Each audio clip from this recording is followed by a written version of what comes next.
Bonsoir à tous. La gestion de la crise sanitaire est scrutée à la loupe dans le cabinet parlementaire d'un élu de la nation. 5 mois après l'apparition de la pandémie du Covid-19, ce député SDF dit avoir identifié des faits d'opacité, de surfacturation, de collusion et de conflits d'intérêts qui obscurcissent le pilotage de la stratégie de lutte contre la pandémie du Covid-19. Il note également ce farouche opposant. Il multiplie des révélations fracassantes après ses propres enquêtes sur les zones d'ombre de la gestion de la crise sanitaire au Cameroun. Réélu pour la 3e fois député, il doit également faire face à une vague de critiques sur l'ambiguïté des positions politiques du SDF. En pleine crise anglophone, son bastion électoral dans le nord-ouest et le sud-ouest a basculé dans les rangs du parti au pouvoir, en dépit des contestations électorales, ne disposant plus de groupe parlementaire à l'Assemblée nationale et essuyant une contre-performance à la dernière élection présidentielle. Le SDF est-il en train de jouer sa survie dans un paysage politique où d'autres leaders imposent une nouvelle donne? Ce député, président régional du SDF pour le littoral, joue-t-il son rôle à travers ses enquêtes à charge contre les pouvoirs publics? Quel est son regard sur les crises multiformes décriées à travers la gouvernance au Cameroun? Ce soir, c'est l'heure de vérité pour l'honorable Jean-Michel Nitieux, député SDF d'Ouvry-Est et également président régional du SDF pour le littoral. Honorable député, bonsoir. Bonsoir. Merci d'avoir accepté notre invitation ce soir. Merci de m'avoir invité. Et sur ce plateau, avec nous, honorable député Jean-Michel Nitieux, je suis en compagnie de Jonathan Babila. Good evening, Jonathan. Bonsoir, Cédric. Good evening, dear viewers. Thank you for joining us on this edition of La Vérité en Face. Good evening, honorable. Bonsoir. Et juste à côté de Jonathan, Duval Fangouin. Bonsoir, Duval. Bonsoir, Cédric. Bonsoir à l'invité, l'honorable Nitieux. Bonsoir. Et bonsoir aux téléspectateurs d'Equinox Télévision. Honorable Jean-Michel Nitieux, depuis quelques semaines, vous vous illustrez à travers des enquêtes que vous avez menées sur la gestion de la crise sanitaire. J'aimerais partager avec vous ces derniers chiffres, dernières statistiques concernant l'évolution de la pandémie au Cameroun. Selon le ministère de la Santé publique, le Cameroun compte déjà 16 708 cas confirmés de Covid-19, 385 décès des suites de cette pandémie, 14 539 personnes qui ont retrouvé la santé, environ 1700 cas actifs et 409 personnes hospitalisées et déjà 145 000 tests effectués jusqu'ici. À la lumière de ces données, honorable Jean-Michel Nitieux, pensez-vous que l'évolution de la pandémie, du moins la situation épidémiologique, est maîtrisée, comme l'a indiqué plusieurs fois le gouvernement camerounais? La situation est loin d'être maîtrisée.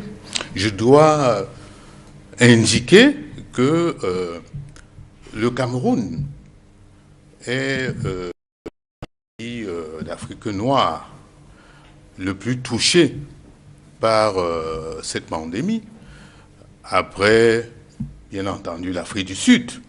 Je voudrais vous donner quelques chiffres. L'Afrique du Sud, n'est-ce pas, qui a 394 000 cas, a 739 cas pour 100 000 habitants. Parce que, bien entendu, je parle, n'est-ce pas, de la proportion par rapport au nombre d'habitants. Le Cameroun est le 2e pays le plus infecté d'Afrique noire, avec 64 cas pour 100 000 habitants.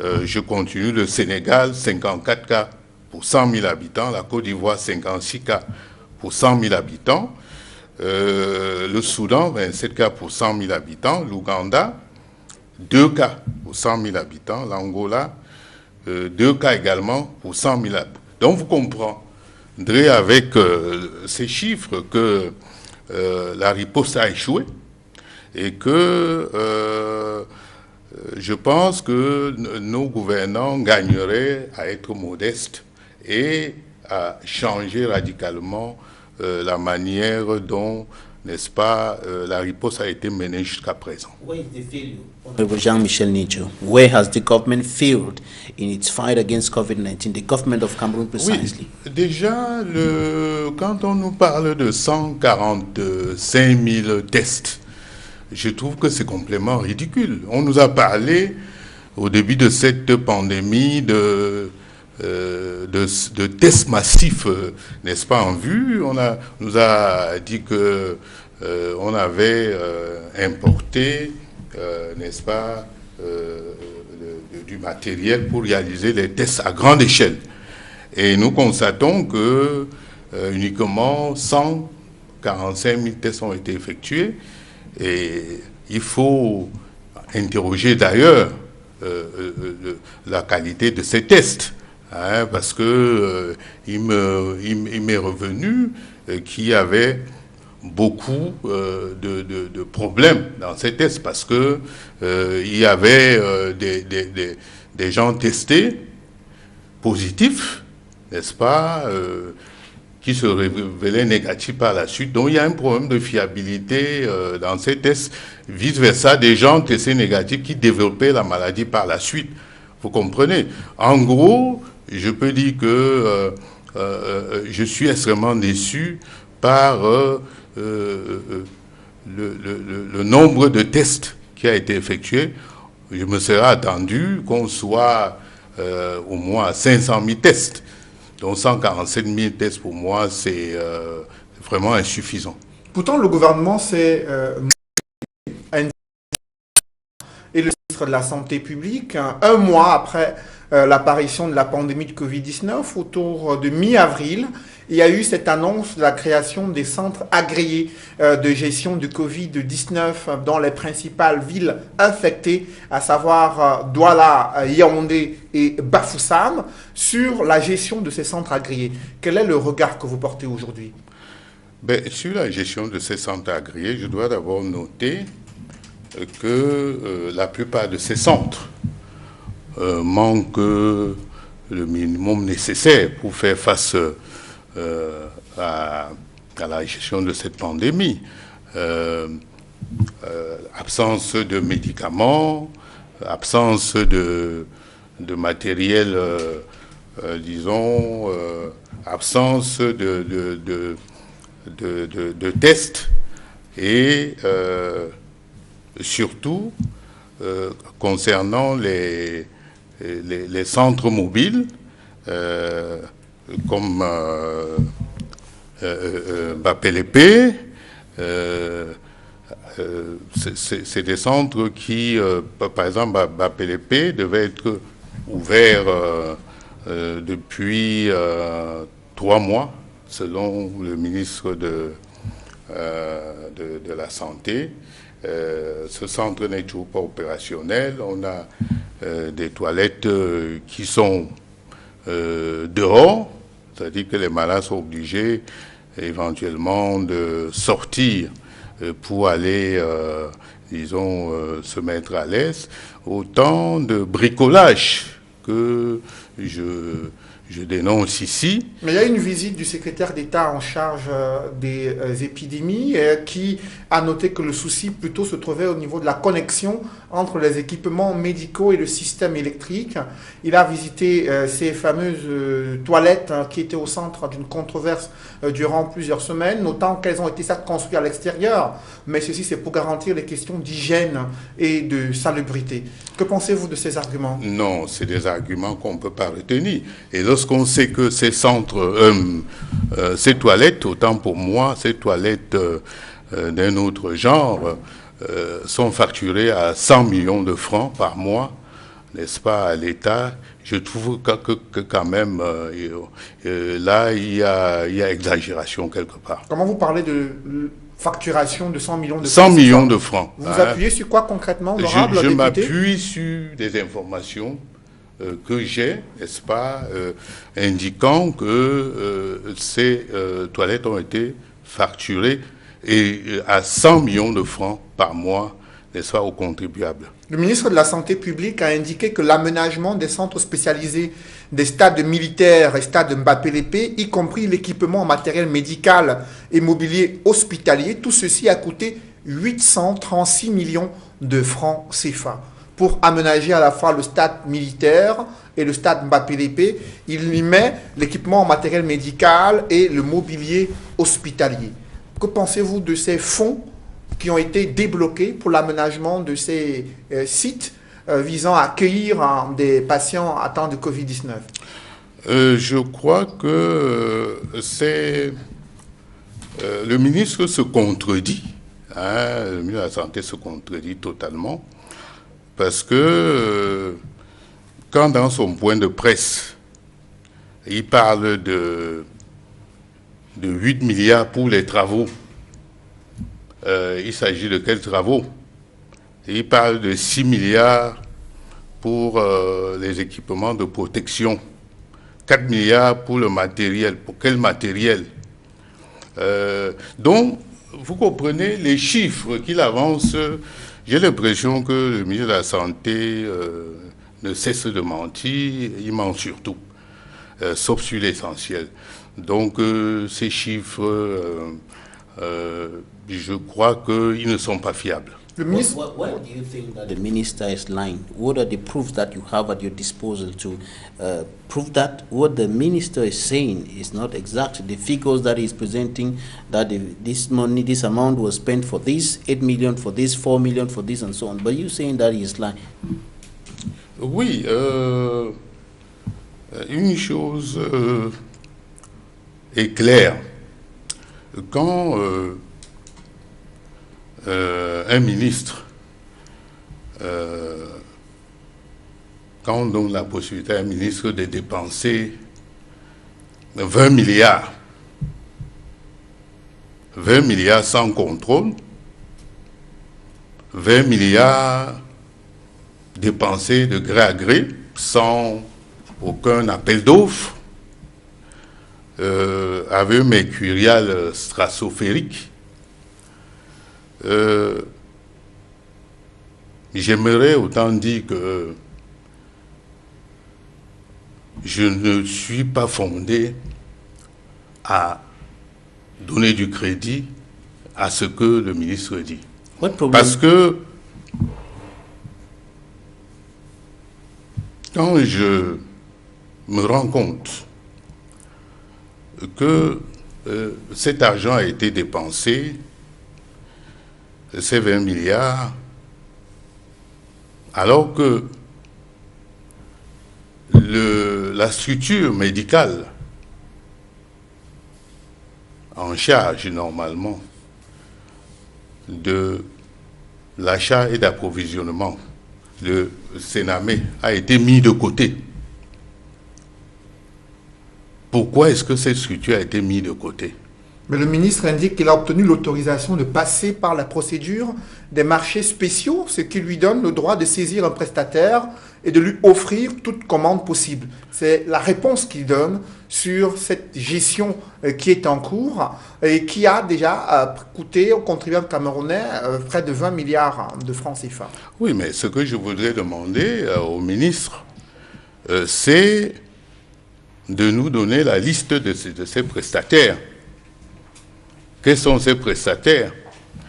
Deuxièmement, que le ministre, je vais dire la liste des adjudicataires. Deuxièmement, les bons de commande qui ont été, disons, délivrés à ces prestataires, les PV de réception, n'est-ce pas, des différentes prestations. Ça, c'est extrêmement important. Voilà.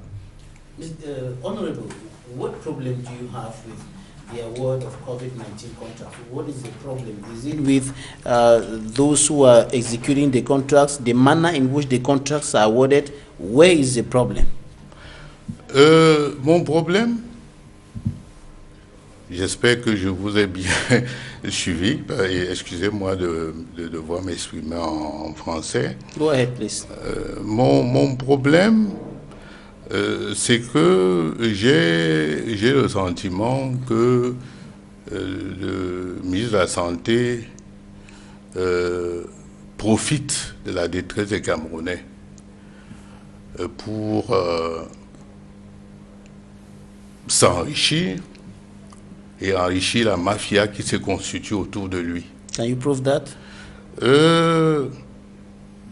C'est simple à prouver. Je voudrais me limiter uniquement avec à cette affaire un peu rocambolesque du riz provenant du fonds de solidarité de Horta. Le ministre a prétendu que le riz avait été distribué, mais j'aimerais savoir si un jour, alors qu'on a fait venir plusieurs fois des journalistes pour couvrir des cérémonies banales de distribution de seaux maçons, est-ce qu'on vous a invité pour couvrir, n'est-ce pas, la distribution de dons de riz d'Orca? Le ministre de la Santé publique a publié des communiqués dans lesquels il fait savoir que ces sacs de riz ont été transférés dans les différentes régions du Cameroun et transmis aux gouverneurs de région pour que ces autorités puissent les distribuer aux populations les plus défavorisées.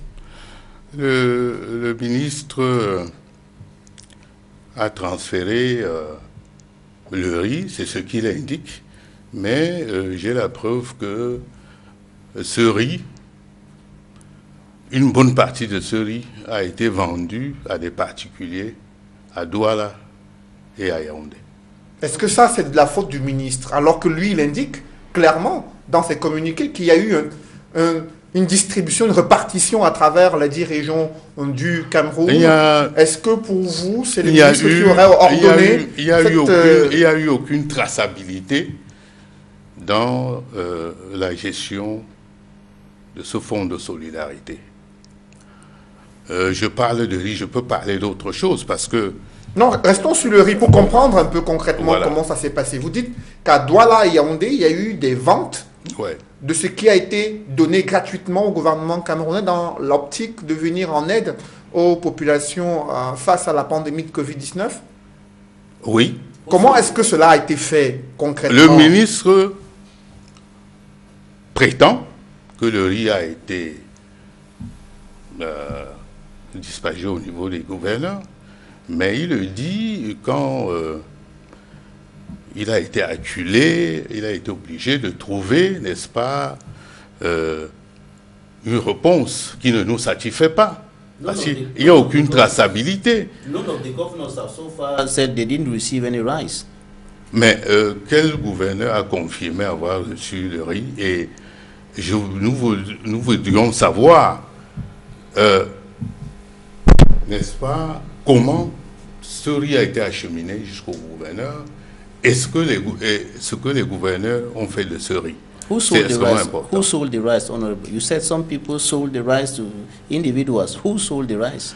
Pour l'instant, je réserve cette réponse, n'est-ce pas, à une éventuelle commission d'enquête qui sera mise, parce que c'est ce que nous demandons. Vous êtes également dans vos enquêtes en train d'évoquer ce que vous avez appelé les fake malades qui existent dans les centres agréés Covid-19. De quoi il s'agit concrètement, honorable député?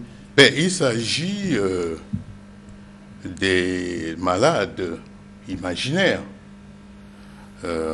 qui sont, disons, internés pendant 2 jours en simulant les symptômes, moyennant quoi on leur donne 600 000 francs pour les 2 jours passés, sachant que la prise en charge d'un malade coûte 300 000 francs par jour à l'État.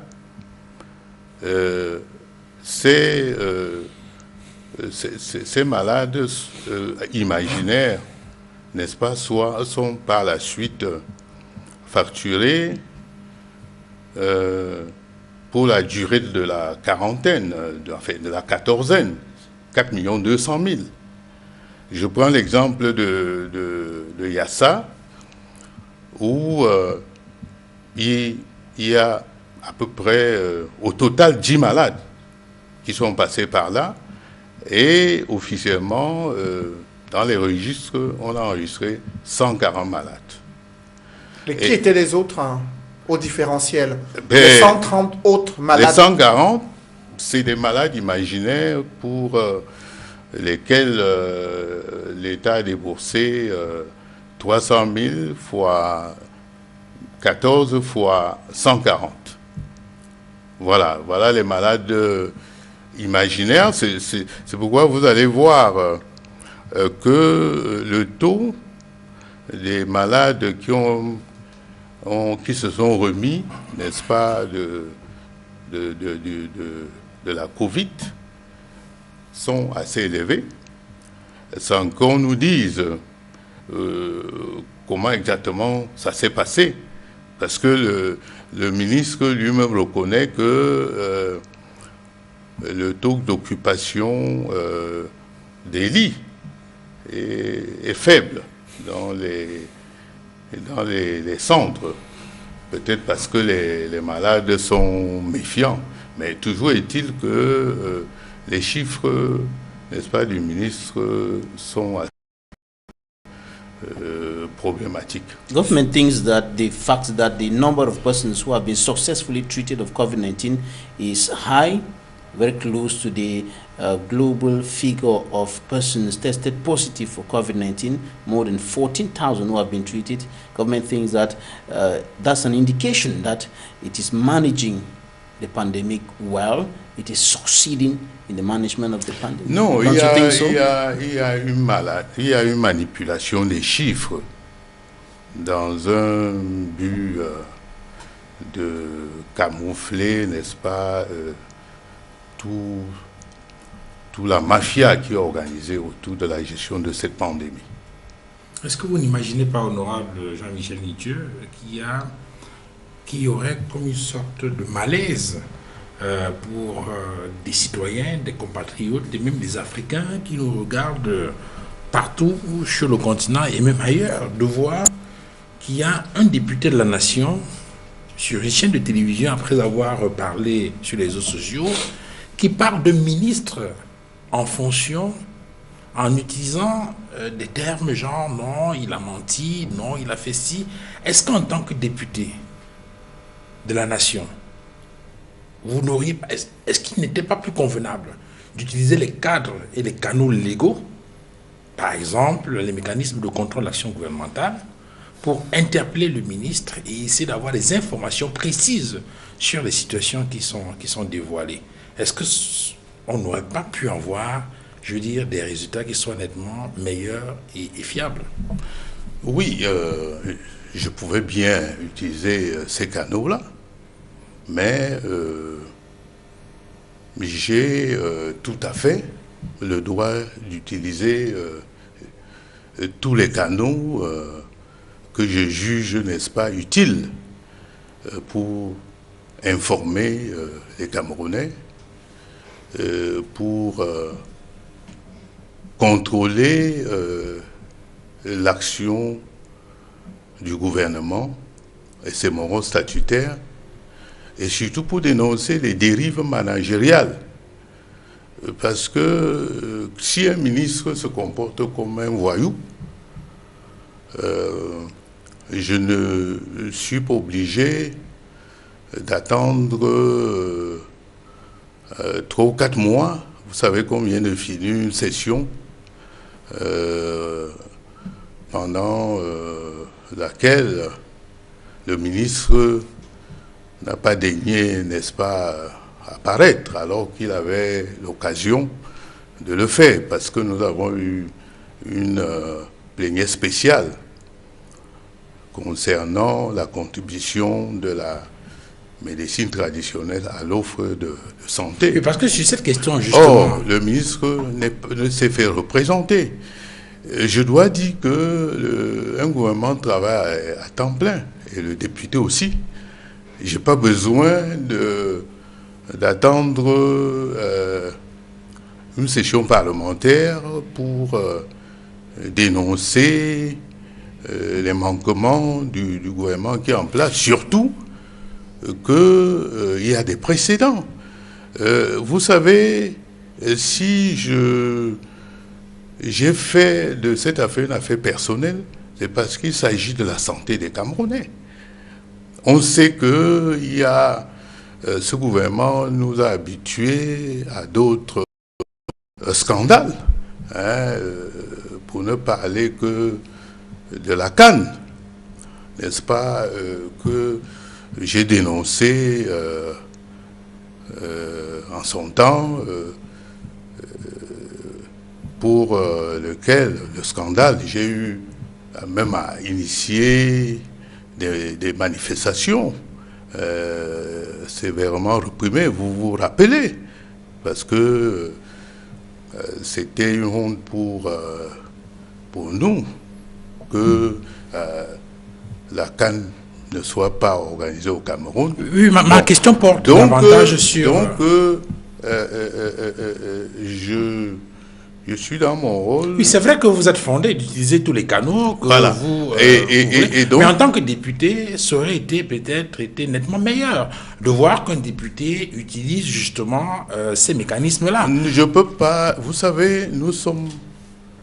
et je dois le rappeler... Et si ça s'avérait plus tard que c'est un problème de communication, nous sommes, écoutez, nous sommes en dictature. Nous sommes en dictature.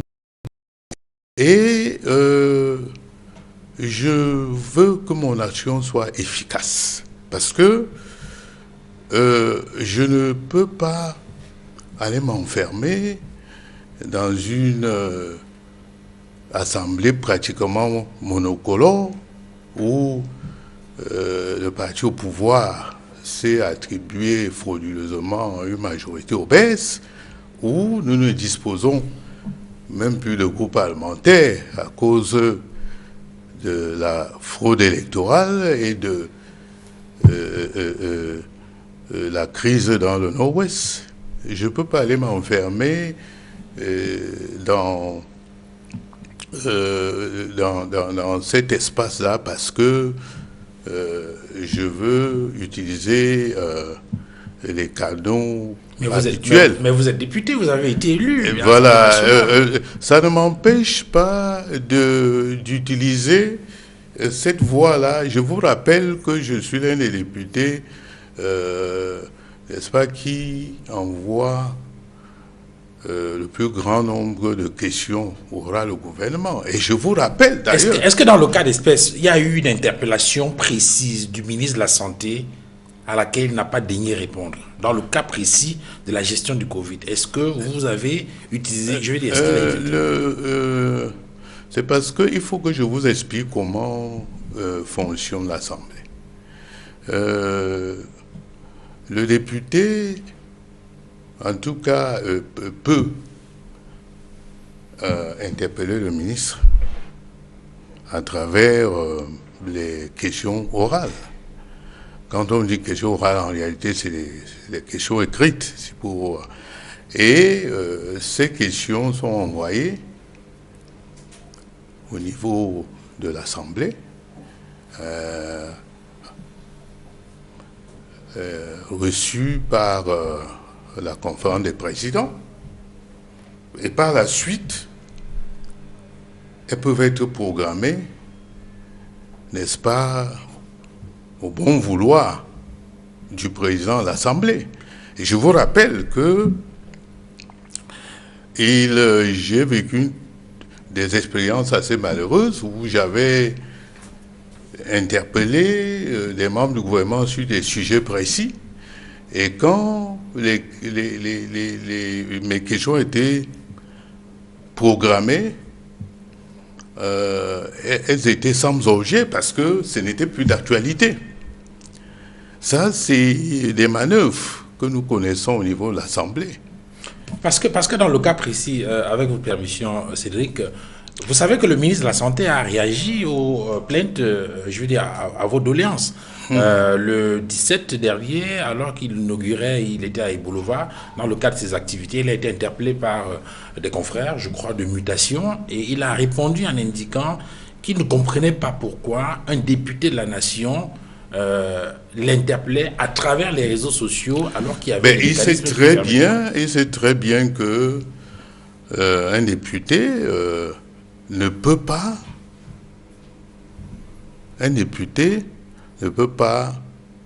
directement lui demander de venir dans l'urgence lui répondre. Or, cette pandémie, c'est quelque chose de spécial. On lui a donné la possibilité de gérer 20 milliards de manière spéciale. Ça veut dire que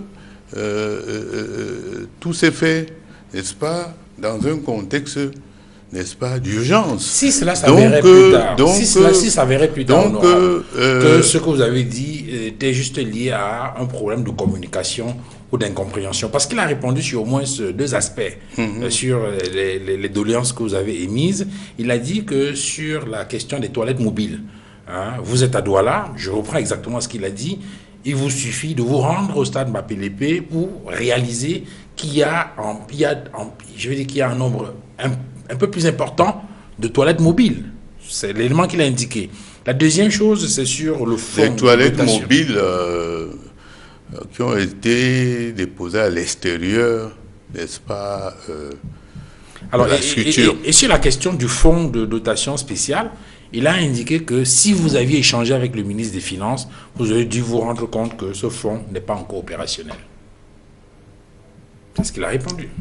Oui, mais bien sûr. Alors, est-ce que vous ne réalisez pas qu'il peut y avoir un problème d'incompréhension, un problème de communication, et qu'un échange avec le ministre de la Santé aurait pu aplanir ces divergences et ces incompréhensions pour que vous ne soyez pas obligé de venir le traiter de menteur sur un plateau de télévision? Non, il n'y a pas eu... Il n'y a aucun problème d'incompréhension. Je considère que le ministre de la Santé publique a organisé Mafia pour s'enrichir sur le dos des Camerounais à travers les marchés de gré à gré qu'il donne à ses amis. Et c'est pourquoi j'ai demandé tout à l'heure, et je voudrais prendre les Camerounais à témoin. Le Premier ministre a parlé éventuellement de la Chambre des comptes. La Cour suprême. C'est pas, pour moi, je pense pas que ce soit opportun, parce que la Chambre des comptes, nous savons que la Chambre des comptes a eu par le passé à faire des rapports. Quelquefois, la Chambre des comptes fait des rapports quand, comme je l'ai indiqué tout à l'heure, le sujet n'est même plus d'actualité. Et personne n'a jamais pris au sérieux ce que la Chambre de compte fait. Je ne sais même pas pourquoi cette Chambre... Mais finalement, qu'est-ce que vous avez donc, oui. Ce que je veux, ce que je souhaite, c'est une commission d'enquête. Une commission d'enquête, n'est-ce pas, qui très rapidement,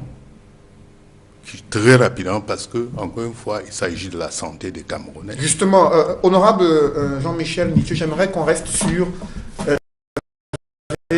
mené durant cette situation sanitaire difficile pour les Camerounais. Vous insistez particulièrement sur la passation des marchés dans le cadre de la gestion de la crise sanitaire.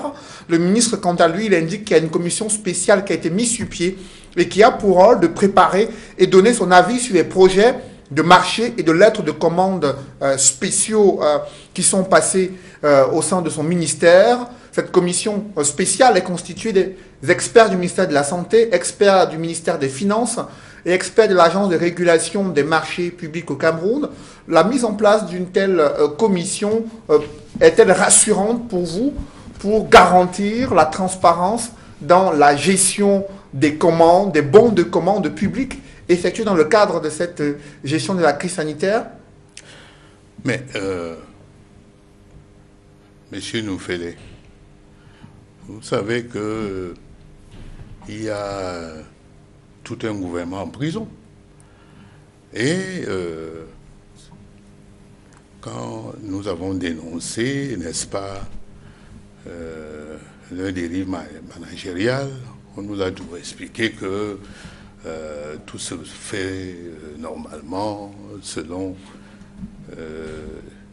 les bonnes procédures. Mais ça n'a pas empêché que par la suite, on nous donne raison. On envoie ces ministres en prison. Vous comprenez? Donc, ce que le ministre de la Santé raconte, c'est comme un disque rayé. J'ai déjà entendu. Hein, je crois tout simplement que le ministre de la Santé, s'il n'a rien à se reprocher, et je voudrais d'ailleurs l'interpeller, parce qu'il a fait un point de presse. Je voudrais lui demander, par exemple, pourquoi l'organisme, n'est-ce pas, en charge des commandes des intrants médicaux a été mis de côté. Je veux parler de la Sénamé. Il a dépensé 20 milliards, détaillés comme suit: 8 milliards pour les travaux, 6 milliards pour les équipements de protection, 4 milliards pour le matériel. Quel matériel? Pourquoi on va dépenser 8 milliards alors pour les travaux, alors qu'il n'y avait même pas de poste d'oxygène dans les hôpitaux, dans les ambulances? Ici à la Quintini, il n'y a pas de scanner. Pourquoi n'avoir pas prévu d'installer un scanner, sachant que c'est un matériel extrêmement important dans la prise en charge des malades? Le ministre a indiqué que ces fonds de 20 milliards de francs CFA ont servi en partie à obtenir 300 lits de réanimation, 2500 lits d'hospitalisation avec matelas, 150 équipements d'assistance respiratoire et près de 6 millions d'équipements de protection individuelle. Pour lui, il a présenté ces chiffres pour justifier le bilan de l'utilisation de ces 20 milliards de francs CFA, indiquant que 700 millions ont été mis à disposition des formations sanitaires pour leur permettre de couvrir les charges afférentes à la prise en charge médicale des cas de Covid-19. Oui, est-ce que cette répartition, cette utilisation des fonds pour vous répond aux préoccupations des hôpitaux qui sont engagés dans la lutte contre la pandémie? Mais, quand il parle d'avoir donné 700 millions aux hôpitaux, encore une fois, il ment, c'est faux. Excusez-moi d'être cru. L'hôpital à Quintini a reçu 25 millions. L'hôpital de Yassa, 15 millions. L'hôpital Gérard de Douala, 20 millions. Et c'est pratiquement les mêmes montants qui ont été dispatchés à Yaoundé. Et Yaoundé et Douala, c'est les plus grandes métropoles du Cameroun. Et quand tu additionnes ces montants, ça n'atteint même pas 100 millions. Donc, il y a véritablement un problème dans les chiffres que le ministre donne. Peut-être ces chiffres du ministre de la Santé correspondent à d'autres lignes budgétaires que vous n'avez pas intégrées dans votre enquête? Mais c'est pourquoi nous demandons qu'une commission d'enquête fasse la lumière sur la gestion de ces pandémies. Comme je le dis, je le répète, il s'agit de la santé des Camerounais. Si nous avons toléré des dérives dans la gestion d'autres événements, comme je le dis, comme la CAN. Les Camerounais ont été plus ou moins... il y a eu une certaine passivité. On n'a pas réagi à la hauteur, n'est-ce pas, de ce qu'on devait faire face à ce genre de scandale. Quand quelque chose touche la santé des Camerounais, parce que la Covid, la pandémie Covid, ça touche tout le monde. Il n'y a pas de chapelle politique, il n'y a pas de... Ça touche tout le monde. Et je pense que il faut être criminel pour profiter, n'est-ce pas, pour essayer de profiter, n'est-ce pas, de la détresse des Camerounais. Honorable Jean-Michel Nitieux, pourquoi la mercuriale pratiquée dans le cadre de la passation de ces marchés spéciaux vous pose problème? Vous savez, la mercuriale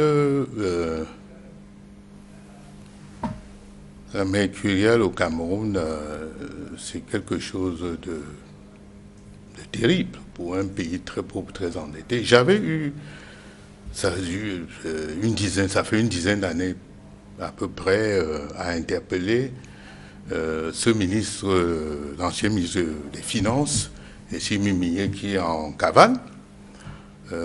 J'ai attiré son attention sur le fait qu'il était scandaleux que un bic acheté au coin de la rue soit facturé à 1000 francs à l'État. Il avait reconnu qu'effectivement, il y avait des problèmes. Mais 10 ans après, rien d'important n'a été fait pour corriger cette dérive managériale. Quand je... Vous voyez, Monsieur Nouffelet, parce que pour que les Camerounais comprennent, voilà un bon de commun administratif. Voilà, si vous pouvez le lire.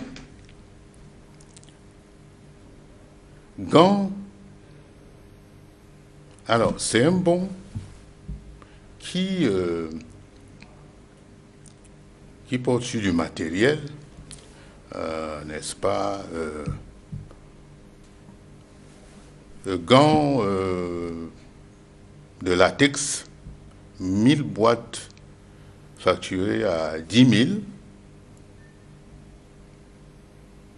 ce qui fait un total de 10 millions.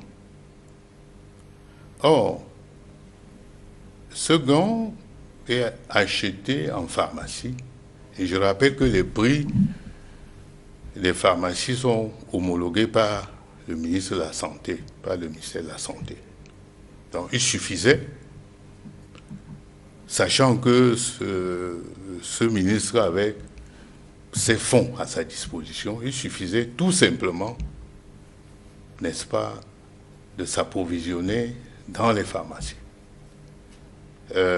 Alors, un masque, je vais dire, excusez-moi, 1000 gants sont facturés à 10 millions, alors qu'il devait coûter 3 500 000. Ça veut dire que le gant est facturé 3 fois plus. Thermomètre infrarouge, qui coûte 25 000 unités, est facturé à 125 000 unités. Donc 6 fois le prix pratiqué en pharmacie. La combinaison de protection, qui coûte 15 000 en pharmacie, est facturée à 80 000. Donc un différentiel de 65 000. Ce bon de commande qui fait 331 000, si ce matériel avait été acheté en pharmacie, ça aurait coûté 93 millions à l'État. 331 millions, vous voulez dire? 380, ça aurait coûté, s'il était acheté, si le matériel avait été acheté en pharmacie, il aurait coûté 93 millions à l'État. Et là, ça coûte combien? Alors, ici, ça coûte 331 millions 836 000. Donc, un différentiel de 237 millions, autant pour moi. Honorable Jean-Michel Nicue. Et ce n'est qu'un seul bon. Imaginez-vous, n'est-ce pas, que le ministre a fait 10 bons. Alors, sur cette régulation des prix, honorable Jean-Michel Nicue, parlant de la combinaison, les prix de combinaison intégrale, le ministre indique dans son point de presse que les prix des combinaisons intégrales proposées par les prestataires les prix varient entre 47 000 et 80 000 francs CFA et que sa commission a redressé ces prix pour qu'ils soient achetés entre 33 000 et 35 000 francs CFA pour le prix des combinaisons intégrales. Il fait savoir que les masques à usage unique ont été acquis entre 750 et 1150 francs CFA. Pourtant, les prix sur le marché étaient fixés à environ 3000 francs CFA. Le ministre estime que la commission spéciale qu'il a mis en place a revu à la baisse les prix proposés par les prestataires dans le cadre de ces marchés spéciaux. Oui, mais ces commissions, c'est lui qui a mis en place ces commissions. Donc, c'est sa commission qui fait ce qu'il demande. Je vous présente un bon de commande administratif avec un différentiel, n'est-ce pas, de 237 millions, le prix normalement pratiqué en pharmacie est multiplié pratiquement par 6. C'est-à-dire qu'il suffisait tout simplement d'aller dans n'importe quelle pharmacie, acheter ce matériel et on aurait économisé 237 millions. Mais il faut préciser que le bon de commande en question, le gouvernement, le ministère de la Santé publique n'a jamais reconnu ni officiellement ni officieusement que ce bon a été formellement commandé et que le marché a été réalisé et les fonds payés. C'est pourquoi nous demandons une commission d'enquête. Nous voulons qu'une commission d'enquête vienne faire la lumière sur cette gestion. Vous vous rappelez, quand nous avons, en son temps, quand les députés du SGF avaient interpellé le ministre Mouchipou Seydou par rapport au marché fictif, on nous avait dit que tout se passait dans les règles de l'art. Mais quand une commission, n'est-ce pas, a été mise sur pied, on a découvert l'ampleur, n'est-ce pas, de la mafia. Donc, ce que nous voulons, si le ministre n'a rien à se reprocher, voilà, que une commission d'enquête descende là-bas et puis il va faire la lumière sur sa gestion. Et parlons de sa gestion de ces 20 milliards de francs CFA mobilisés depuis le début de la pandémie du Covid-19, le ministre indique que 916 millions de francs CFA en termes de ressources ont été mis à la disposition des régions du Cameroun et 267 millions de francs CFA pour les autorités administratives et 649 millions pour les délégués régionaux. Est-ce que vous comprenez les raisons pour lesquelles 216 millions de francs CFA sont octroyés aux autorités administratives dans les régions du Cameroun en pleine crise sanitaire? Mais je ne comprends pas. Je ne comprends pas. Les gouverneurs ont un budget pour assurer, n'est-ce pas, leur mission régalienne. Moi, je ne comprends pas pourquoi on avait à leur donner, n'est-ce pas, des fonds supplémentaires. Est-ce que la crise sanitaire peut justifier l'octroi de ces fonds aux autorités afin qu'elles puissent se mouvoir sur leur territoire de commandement et sensibiliser elles aussi les populations? Oui, j'aurais préféré que des fonds comme ceux-là soient donnés en appui aux efforts, par exemple, des naturopathes comme Cléda et d'autres, pour leur apport, n'est-ce pas, dans la stratégie de riposte. Je ne sais pas, en réalité, ce que les gouverneurs ils avaient à jouer précisément dans le plan de riposte de cette pandémie. J'ai l'impression que le ministre de la Santé a voulu faire plaisir à ses complètement irrationnel. The governors and the regional delegates of public health are involved in the response plan of government. Oui, peut-être les délégués régionaux, les délégués régionaux, d'accord, mais les gouverneurs, bon, à la limite, je ne peux pas expliquer l'utilité de mettre de nouvelles ressources à leur disposition. Vous savez et le ministre, disons, dans sa communication, il donne beaucoup de détails sur les dépenses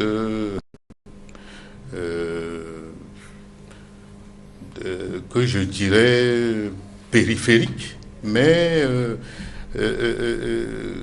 il faut qu'il explique ce qu'il a. C'est-à-dire que quand il parle de 8 milliards pour les travaux, quels travaux? Les 6 milliards équipements de protection. Mais il y a la construction des unités d'isolement. Il a indiqué dans les villes de Bertois, Ngaoundéré, Garoua, Ebolova, Mandjou, Douala. Et un point également à l'aéroport d'Nsimalen, à Yaoundé. Il fait savoir qu'il y a eu la rénovation, la réhabilitation et l'extension de certains pavillons dans les hôpitaux général de Douala, général de Yaoundé, hôpital central de Yaoundé et l'hôpital Jamo à Yaoundé, qui ont coûté près de 1,745 milliard de francs CFA. Et pour les unités d'isolement, il parle de près de 2 milliards de francs CFA construites à travers les principales villes du Cameroun. Est-ce que ces données, ces détails-là, vous rassurent sur l'utilisation de ces fonds? Pas du tout. Pourquoi? Pas du tout, parce que ça, c'est les chiffres que le ministre de la Santé donne. Et je crois que comme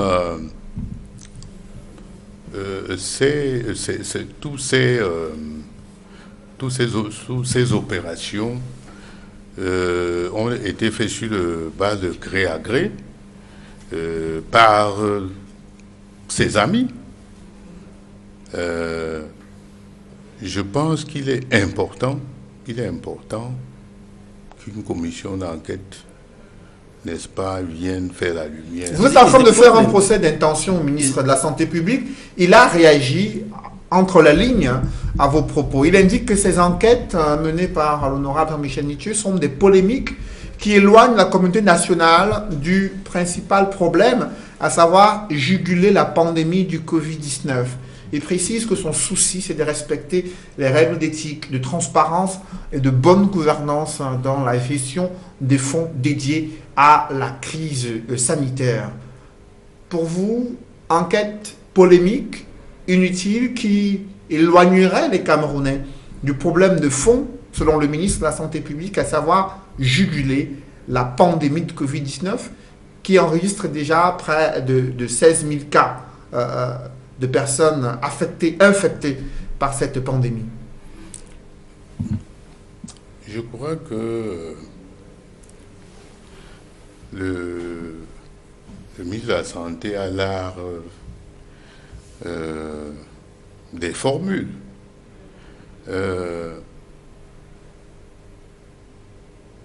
La gestion du ministre de la Santé est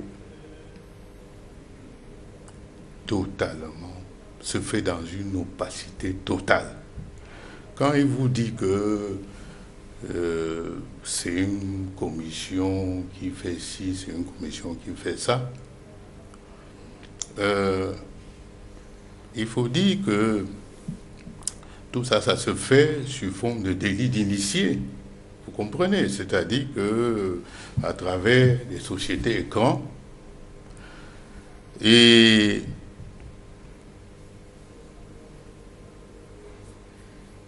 il y a une vidéo qui est devenue virale, qui parlait d'une maison acquise à Bastos au profit de ce ministre, et qui l'a amené à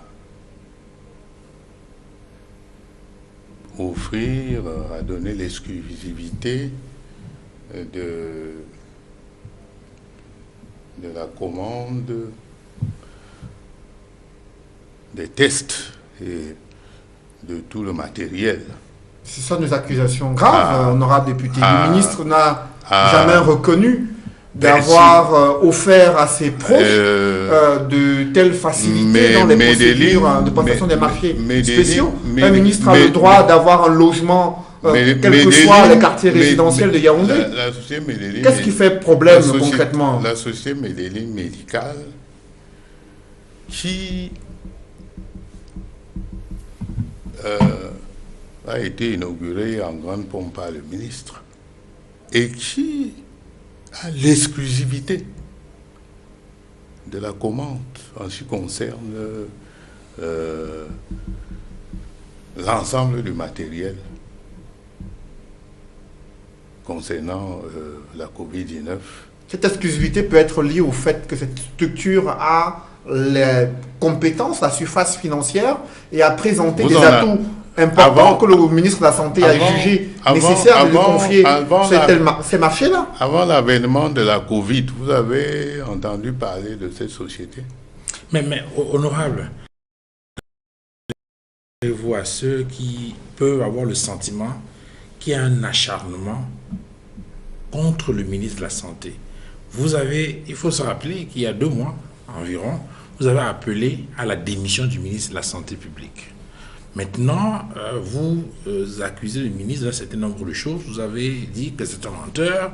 Vous avez dit qu'il profite de la Covid pour se faire de l'argent. Maintenant, vous ajoutez, pour enfoncer le clou, qu'il y a une sorte de délit d'initié parce qu'il y a des sociétés écrans qu'il aurait créées. Tout à fait. Que répondez-vous à ceux qui pourraient penser qu'il y a un acharnement contre le ministre de la République? Oui, je m'acharnerai sur tout ce qui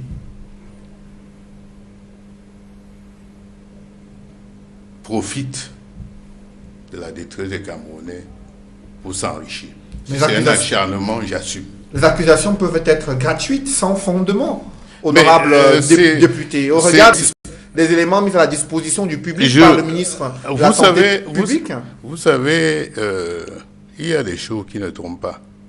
Ce n'est pas tous les jours que le Premier ministre demande à ce que, même si je ne crois pas beaucoup à l'efficacité de ces démarches, que la Chambre des comptes, c'est parce que le Premier ministre sait que la plupart des éléments que nous avons dans notre enquête sont... Voilà, donc je dis, je ne peux pas en dire plus. J'ai demandé une commission d'enquête et je tiens des éléments factuels à la disposition, n'est-ce pas? Et si rien n'est fait, je vais faire une autre sortie pour être plus précis. I want to get some precisions on the contracts at the level of the different special centers, special COVID-19 centers.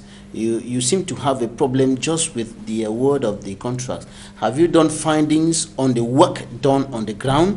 Is the work not corresponding to the money that has been spent as announced by the minister? Oui, mais where the figures inflated? Where is the problem with the works? Je ne sais même pas comment les malades qu'on prétend avoir guéris, dans quelles conditions ils ont été pris en charge. Parce que vous savez comme moi que, contrairement aux affirmations du ministre de la Santé, les tests ne sont pas gratuits. Et les tests sont même insuffisants. Les tests sont même insuffisants. Au point où on est en train de vouloir recourir aux tests. Bon, c'est des aspects techniques que je ne maîtrise pas bien, mais qui ne rencontrent pas beaucoup l'assentiment des spécialistes parce qu'ils pensent que ces tests ne sont fiables qu'à 50%. Yes, that's about Dans the test, dans les hôpitaux où je suis passé, il y a de manière chronique manque de médicaments, de chloroquine, de ce médicament, ce protocole, ce médicament associé au azithromycine. Azithromycine, n'est-ce pas? Vous savez qu'il y a par exemple des médecins qui sont morts pour avoir voulu protéger, sauver les Camerounais. Les médecins n'ont pas le minimum nécessaire pour se protéger eux-mêmes. Yes, but that's about the protection of health personnel. Donc, that's another problem. Générale, about the test, that's another problem. But the establishment of special COVID-19 centers, there's a huge chunk of the 20 billion francs CFA that was awarded that. Have you done findings at the level of the Mbapelepe Stadium, for example, the center there, the military stadium in Yaoundé, and the others? The work done, is it not corresponding to the amount of money announced by the minister? I think 8 billion francs CFA or so. Il faut dire quelque chose. Le ministre a dépensé 20 milliards. Mais en réalité, si on évalue tout, disons, si on fait, disons, si on vérifie de manière extrêmement précise, n'est-ce pas,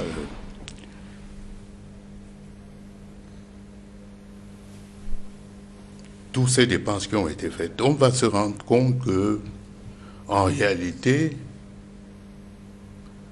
il n'a pas dépensé plus de 5 milliards pour faire tout ce qu'il prétend avoir fait.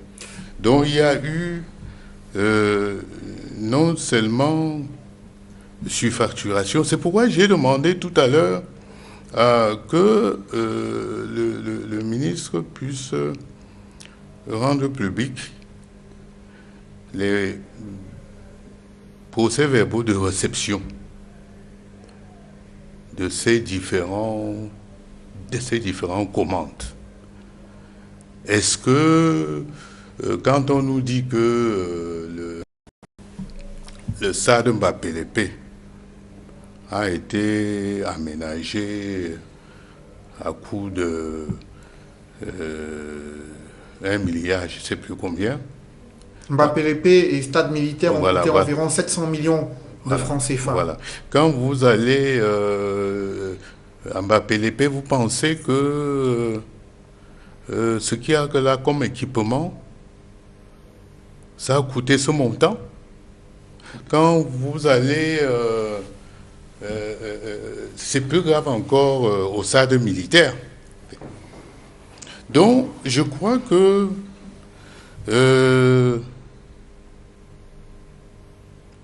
il faut que la lumière soit faite sur la gestion du ministère de la Santé, before parce we que nous ne sommes qu'au début. Nous ne savons pas combien de temps cette pandémie, qui a terrassé même les plus grands pays du monde, qui met en émoi toute la planète. Nous ne savons pas combien de temps ça va durer. C'est pourquoi nous tirons la sonnette d'alarme. You seem to be painting everything black as far as the management of COVID-19 Parce by que government is tout est concerned. noir. But the Minister of Public Health indicates that the figures of COVID-19 are stabilizing. They are no longer rising as before, which is an indication that, according to him, government is managing this thing well. Those figures, the figures were rising at the high speed at a certain moment, but now the figures are somehow stable. Are they not contradictory to what you're saying now? Le ministre de la Santé est dans la propagande, parce que les chiffres que j'ai montrent plutôt que le Cameroun, n'est-ce pas, a échoué dans sa plan de riposte. Je vous ai indiqué que le Cameroun, disons, est plus touché que le Nigeria, par exemple, hein, qui est à côté de nous, parce que le Nigeria, si on tient compte du nombre d'habitants, est à 32 malades par 100 000 habitants, alors que le Cameroun a 66 000. Vous comprenez? Donc nous avons... Et puis, le fait qu'on ait renoncé à organiser cette compétition sportive, je ne sais plus laquelle. C'était les demi-finales et la finale de la Champions League africaine. Voilà. Je pense que la raison principale, et officielle d'ailleurs, a été que avec la pandémie, on ne pouvait pas, disons, organiser cette compétition. Ça montre tout simplement que nous n'avons pas la maîtrise de notre plan de riposte. Le Cameroun qui compte déjà près de 16 000 cas, positifs au Covid-19 avec environ 385 décès de suite de cette pandémie, des chiffres officiels. Messieurs, honorable Jean-Michel Nitieux et messieurs Duval Fangwa et Jonathan Babila, je vous invite à observer une pause dans cette émission, une courte pause, et après on revient pour poursuivre l'entretien avec l'honorable député Jean-Michel Nitieux, député SDF d'Overy-Est et président régional du SDF pour le littoral.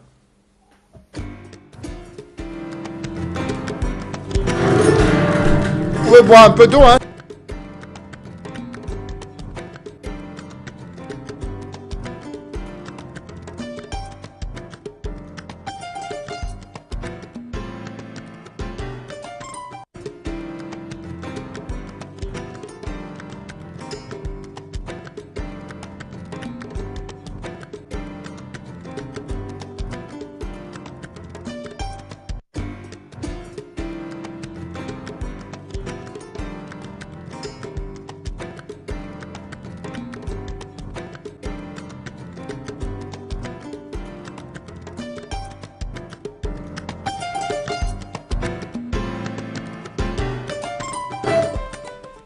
Si vous nous rejoignez à l'instant, vous suivez La Vérité en face sur Equinox en télévision. Invité ce soir, l'honorable député Jean-Michel Nitieux, député SDF Avory-Est, également président régional du SDF pour le littoral.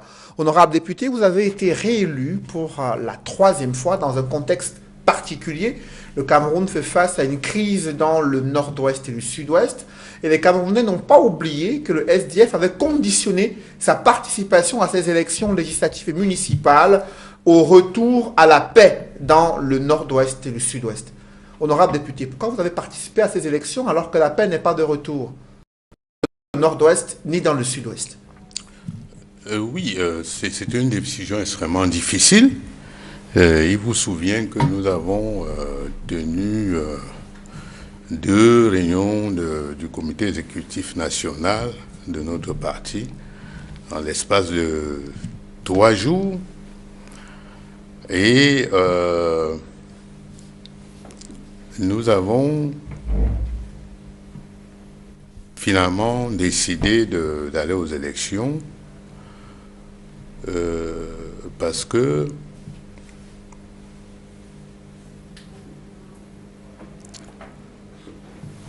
on nous a donné les assurances que tout allait être fait sur le plan sécuritaire pour que les élections se tiennent normalement. Deuxièmement, nous étions un peu prisonniers de nos textes qui nous interdisait de ne pas aller aux élections et qu'il fallait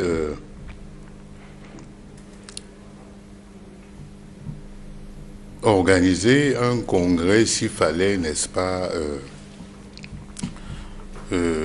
violer ces dispositions parce qu'elle a été... c'est une résolution qui a été prise au Congrès, c'est-à-dire celle de ne jamais boycotter une élection avec l'expérience du boycott de 92 et de 97. Nous sommes allés aux élections également parce que dans une dictature, comme je l'ai indiqué tout à l'heure, le boycott, quelquefois, est contre-productif. C'est-à-dire que si on décide tout simplement de ne pas aller à une élection sans créer un rapport de force qui permette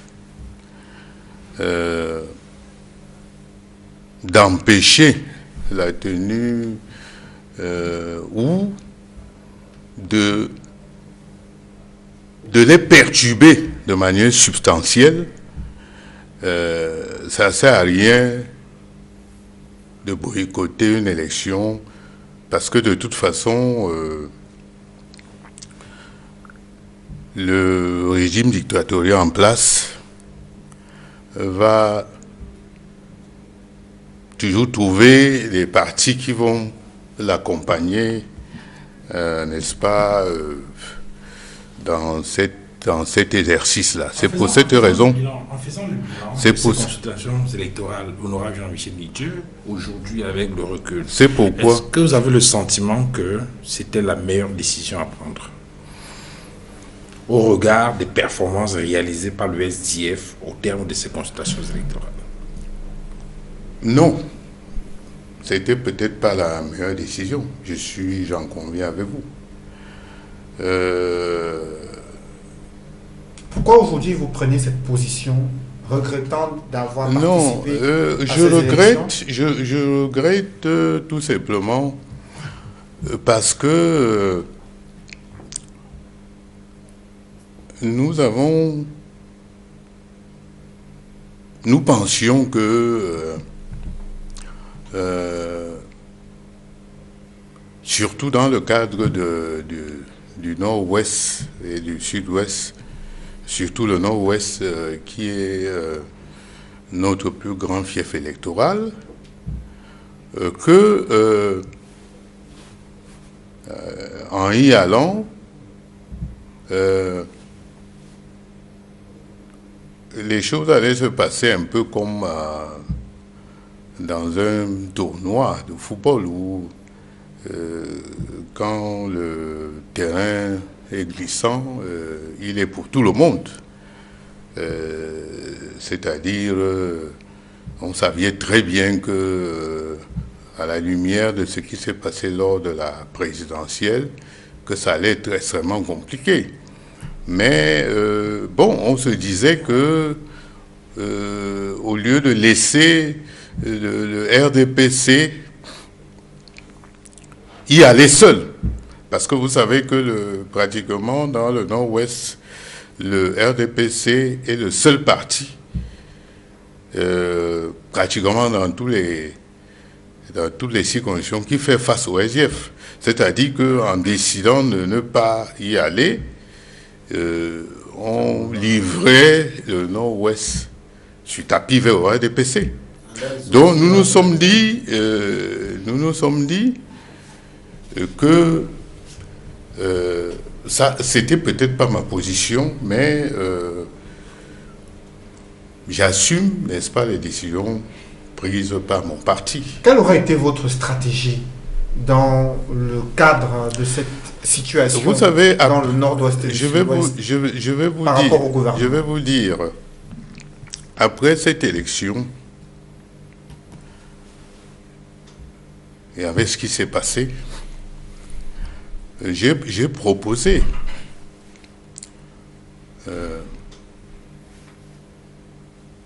aux instances de mon parti, à la hiérarchie de mon parti, de quitter les institutions. Mais je le dis, de quitter l'Assemblée, de quitter le Sénat, de quitter les mairies, de quitter les communes. Et pourquoi? Quel était l'intérêt d'une telle démarche? Pour laisser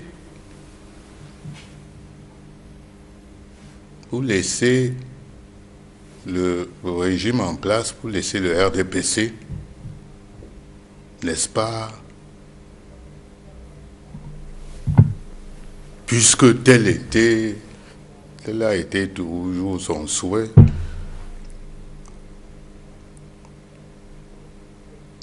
pour le laisser gérer toutes ces institutions seules et nous mettre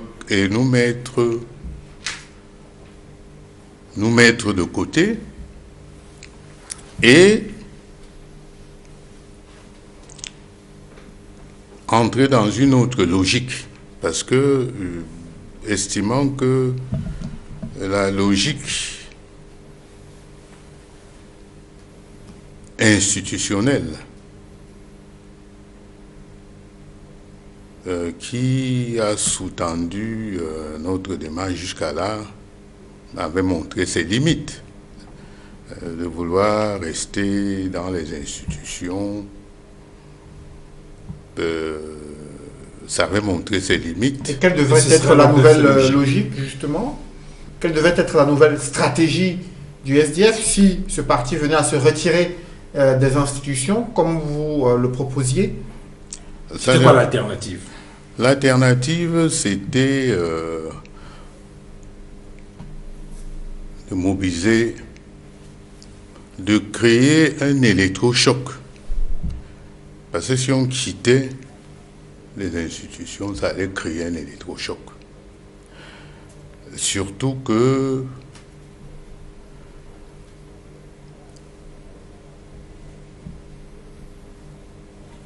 on allait,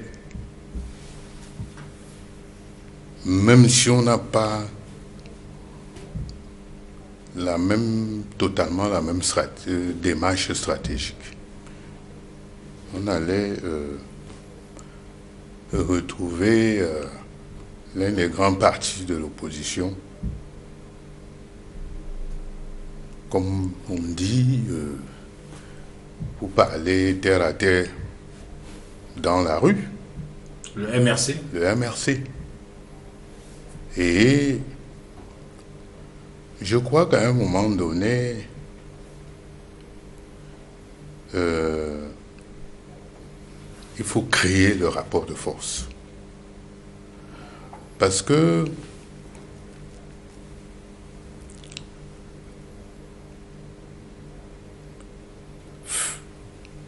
rester dans les institutions, même sachant que tout est verrouillé il n'y a pas de système électoral transparent. Il n'y a pas quand je parle de système électoral, je parle de l'organe en charge, je parle de la façon dont les choses se déroulent. Je parle même pour aller loin, même de l'institution qui valide les élections. Je pense que tout cela, toutes ces institutions sont verrouillées par le système, par le régime dictatorial en place. Mais quels sont les arguments que vos camarades Et je crois que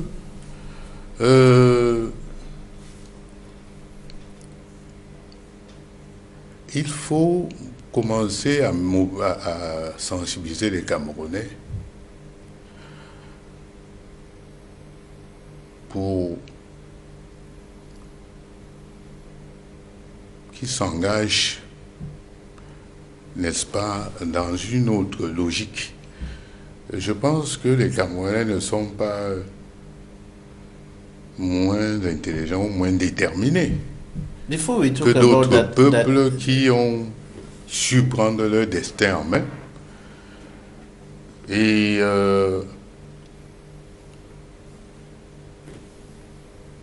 cette posture d'être dans les institutions alors que on ne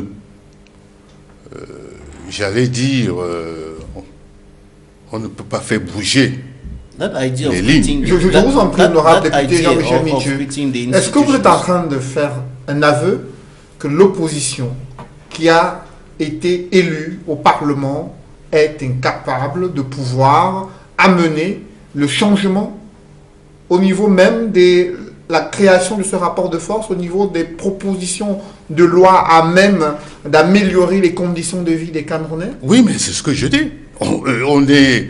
je vais dire que on ne peut tout simplement absolument rien faire au Parlement. Que ce soit au Sénat, que ce soit à l'Assemblée. Tout à l'heure, vous me demandiez d'aller... Pourquoi je n'ai pas attendu ce fameux ministre-là pour lui poser ma question. Je doute très bien même que... même si j'avais choisi cette voie, je ne suis même pas sûr que ma question allait être programmée. And that is why you want the SDF to leave the parliament. But that idea of yours is in sharp contrast with the stance of the national chairman on this. He has been pressurized for the number of times that he has been kidnapped by some armed civilians in the northwest to ask the members of parliament and the senators to quit. And he says that will never happen. Oui, je n'ai pas dit que la position qui est la mienne et celle du chairman, je ne l'ai jamais dit, ni encore moins celle du parti. J'ai indiqué que c'est une proposition que j'ai faite. Et d'ailleurs, pas écrit, que j'ai fait cette proposition, demandant qu'on, je le dis en tant que député, j'ai dit qu'il faut qu'on quitte, parce qu'il est inadmissible que ce régime utilise des méthodes de voyous pour réduire le SDF au niveau où nous sommes. Quelles sont ces méthodes? Si vous en prie, quelles sont ces méthodes? C'est quoi? Je prends un exemple à Batibo, où notre feu collègue, paix à son âme, madame, il a failli se faire tuer parce qu'il allait à Batibo pour prendre part aux élections. Est-ce que vous savez que finalement, sur un électorat d'à peu près 36 000, il y a eu, selon les chiffres de l'ECAM, il y a eu moins de 150 électeurs. Même pas le tiers d'un bureau de vote. Vous pensez que ça, c'est une élection? Et j'allais dire, la même situation, le même schéma s'est multiplié dans l'ensemble du Nord-Ouest et même le Sud-Ouest. Il n'y a tout simplement pas eu élection. I was going to ask you earlier. Et ce régime qui avait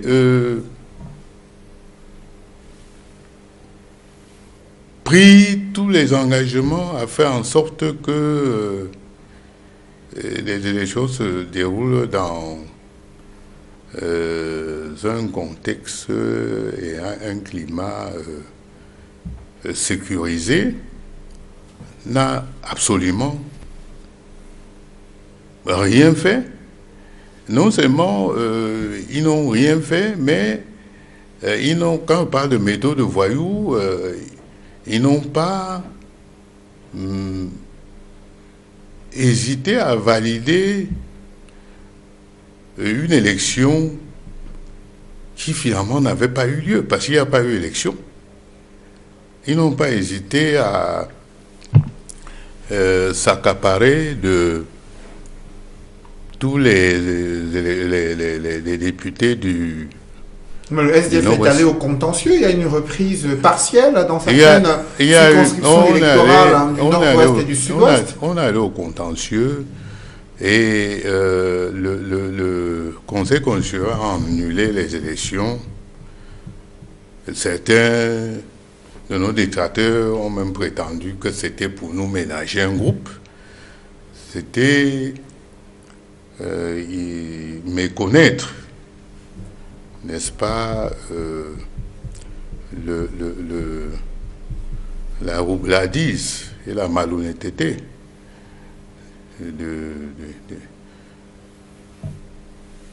des responsables du RDPC qui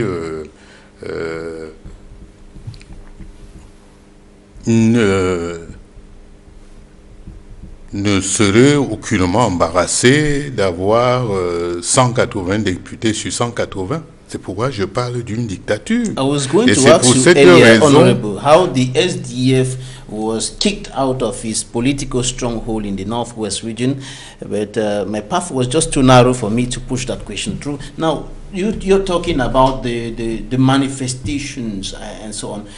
When you're talking about other strategies to push to change in Cameroon, are you talking about what we've seen recently in some African countries like Algeria and so on? bien sûr. Est-ce que vous n'êtes pas en train de faire l'apologie de la rébellion, de l'insurrection? Non, qui sont pourtant condamnés au Cameroun. Je ne parle, écoutez, c'est pas, quand je parle de sensibiliser les Camerounais, je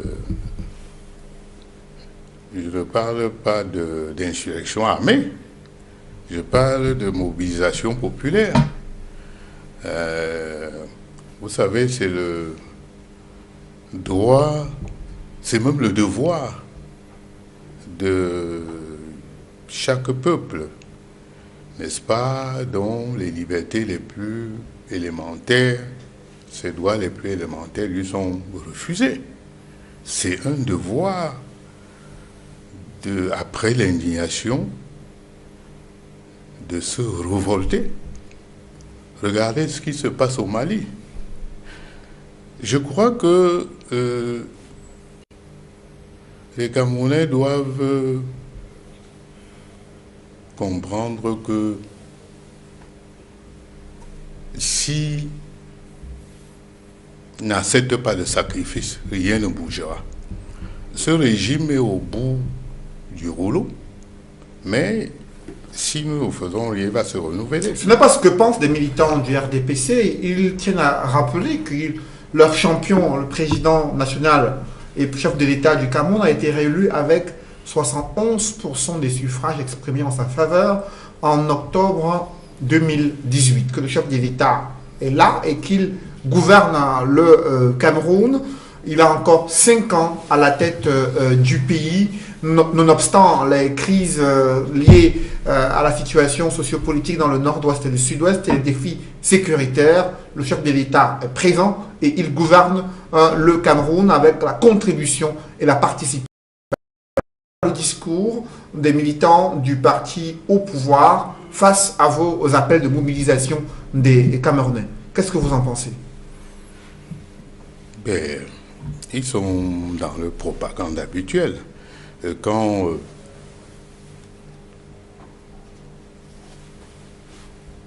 ils prétendent que le président a été élu à 71%, par quel pourcentage de Camerounais? Vous savez, les Camerounais sont dégoûtés par les élections. C'est pourquoi, d'une élection à une autre, le taux de participation ne fait que dégringoler.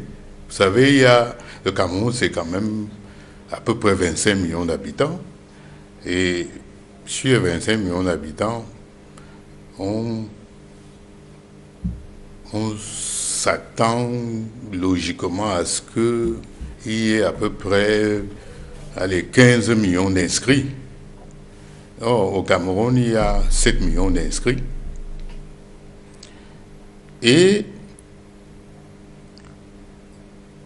jamais plus de 3,5 millions qui se déplacent effectivement pour aller voter. 3,5 millions sur 25 millions, vous comprendrez que...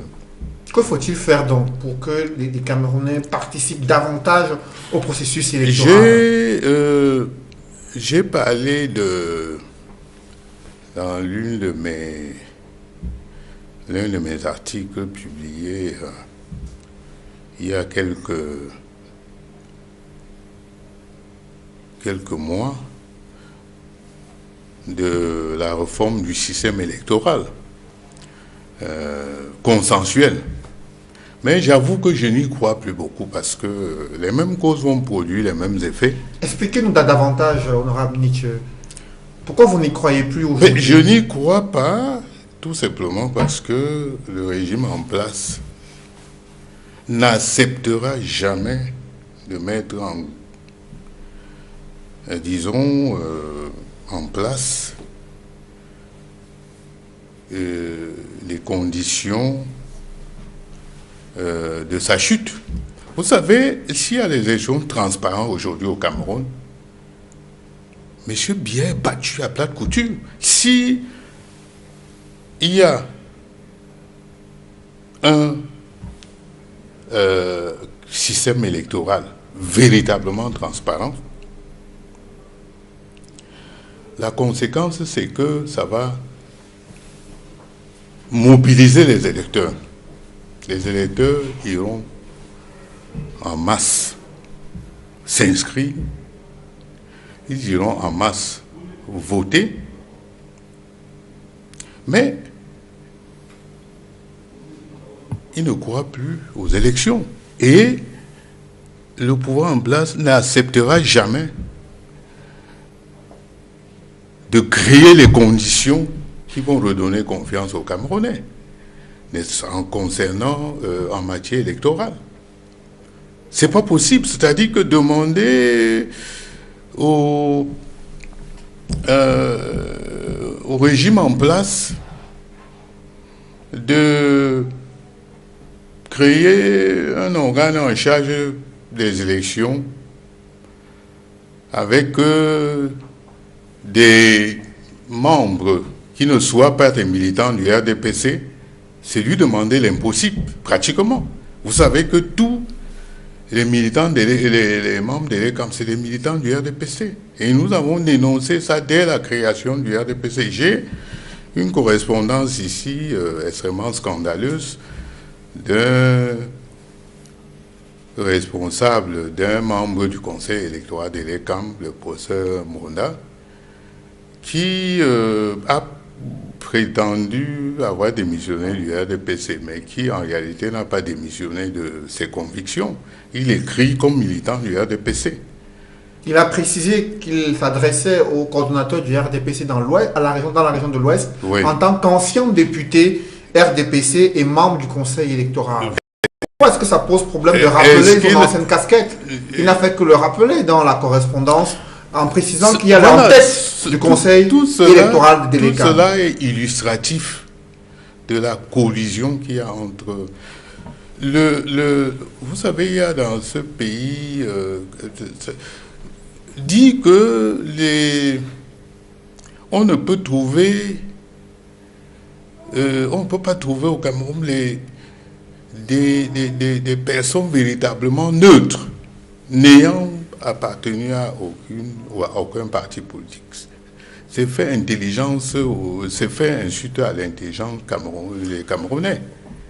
Donc, je ne parle que d'élégants. Ces gens, le régime en place n'acceptera jamais de mettre un organe véritablement indépendant. Parce qu'il sait que... And that's why you no longer believe in change through institutions. Si c'est que... Is that? Si cet organe, je rêve, par exemple, on met en place un organe et puis on désigne, je ne sais pas moi, je ne sais pas quel pasteur ou quel évêque qui, de manière indépendante, n'est-ce pas, constitue, un peu comme ça se fait dans certains pays africains qui sont un peu plus avancés.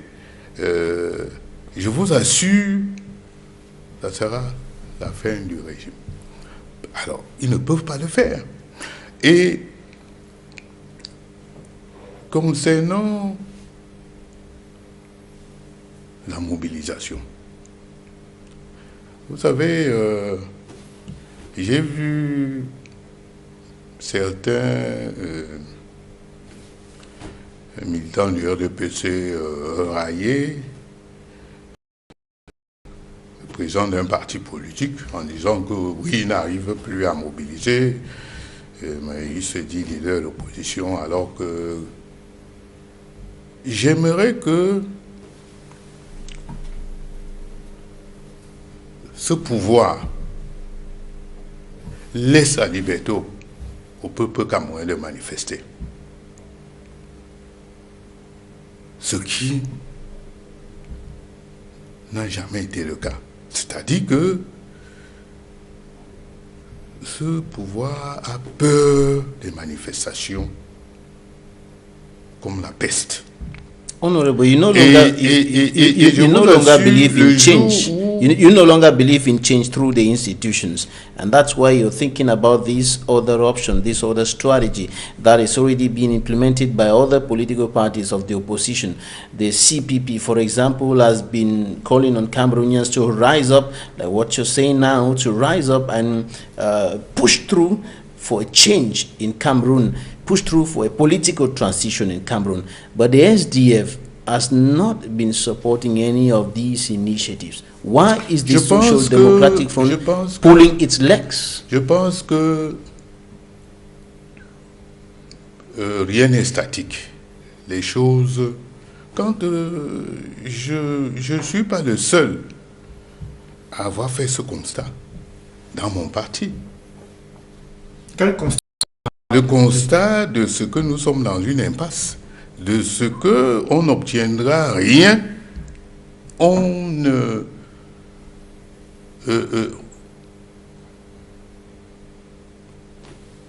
n'arrivera jamais à faire bouger les lignes. And the question is why, when you have noticed this, but why are you still standing on your old position of yesterday? Staying in the institutions, struggling to get change within a system which you no longer believe in. Les choses ne sont pas statiques et je peux vous assurer que, et comme je vous l'ai dit tout à l'heure, je ne suis pas le seul militant du SDF, ni même pas le seul élu du SDF, à penser que nous devons créer un électrochoc. Nous devons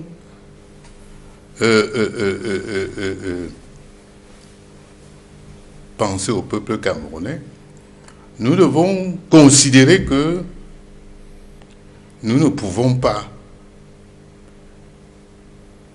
changer le Cameroun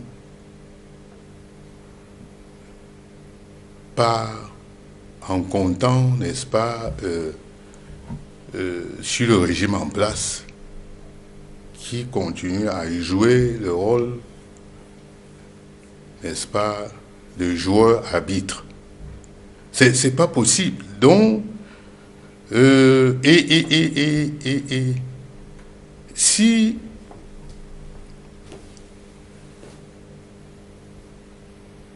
j'avais un temps pensé que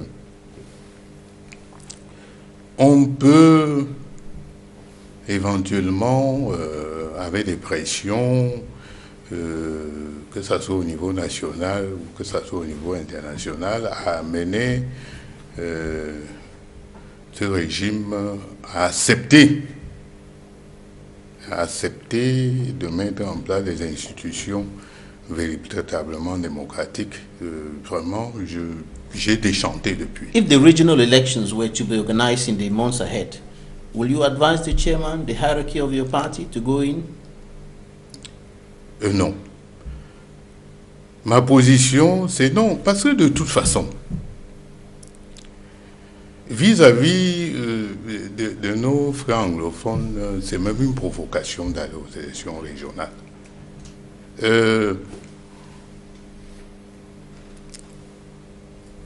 Aujourd'hui, nous sommes dans une situation où il faut, pour gagner les élections dans le Nord-Ouest, au minimum, qu'il y ait cessez-le-feu, qu'il y ait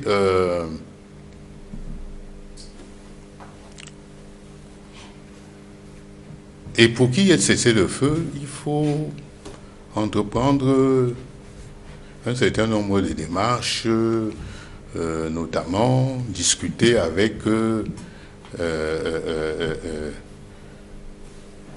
les séparatistes et d'autres forces politiques. Si ceci n'est pas fait, la même mascarade va se répéter, celle qui a eu lieu en l'année dernière, lors des législatives, oui, cette année, en février. Et cette fois, peut-être avec moins de résonance, parce qu'il n'y aura que les chefs traditionnels et les chefs traditionnels et conseillers. Ils n'auront pas. On va transporter les gens comme on l'avait fait lors des sénatoriales en 2018 par hélico. On va transporter les grands électeurs pour venir voter. Ça, c'est une fuite en avant du régime en place. Et je souhaiterais que mon parti n'y prenne pas part. Honorable Jean-Michel Nitieux, lorsqu'on vous écoute sur les stratégies qu'il faut mettre en place pour pouvoir déverrouiller le système bloqué par le RDPC, on voit surtout que vous incitez sur la mobilisation populaire, la mobilisation des citoyens. Est-ce qu'il n'y a pas un travail interne à faire au sein des formations politiques? Parce que l'une des raisons très souvent évoquées également par les uns et les autres, c'est que l'offre politique n'est pas suffisamment alléchante. L'offre politique faite par les différentes formations politiques en place.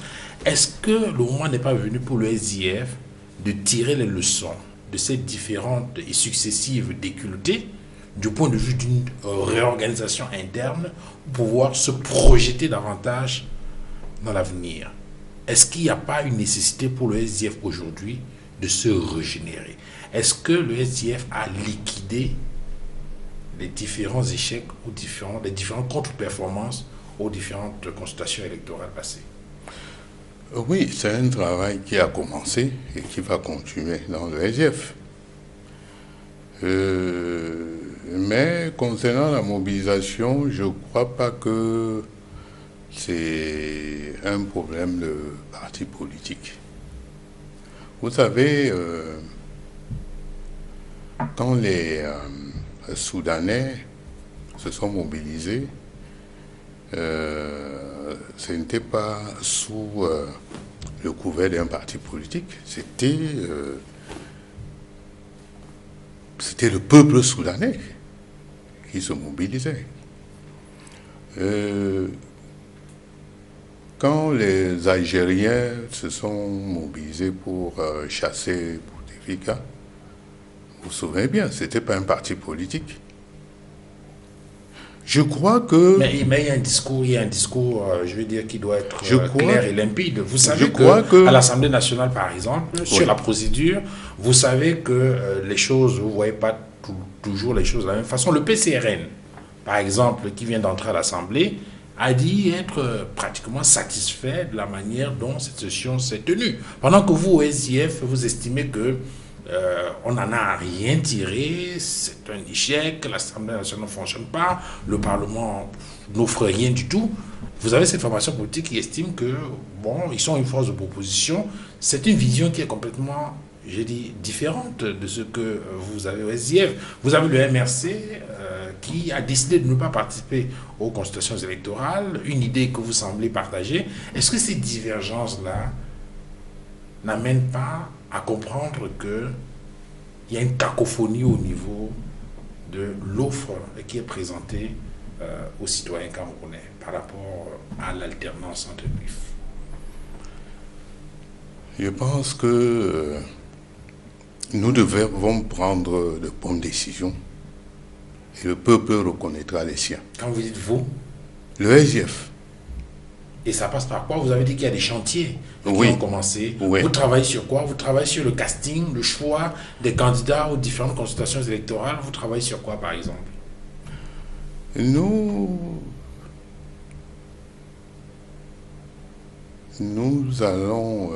sommes en train de mener une réflexion au sein du parti. Je ne voudrais pas m'étendre là-dessus.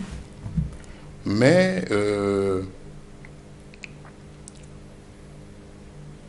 je ne suis pas le seul à penser qu'à un moment donné, nous devons accepter l'esprit de sacrifice et penser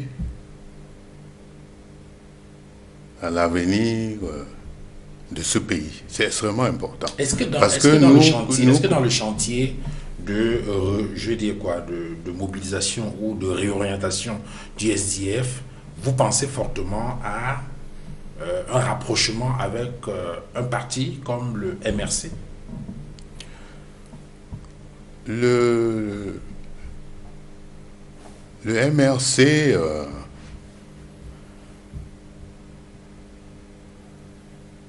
qui a boycotté les élections, mais qui, il faut le reconnaître, a une capacité de mobilisation. Je disais tout à l'heure que si aujourd'hui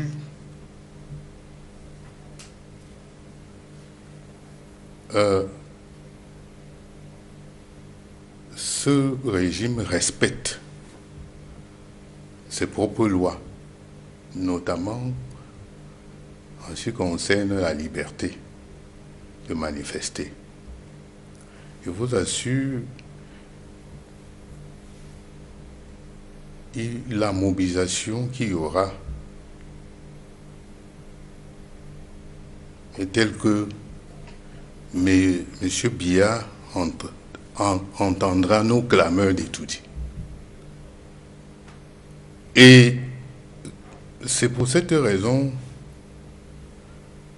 que je crois qu'il faut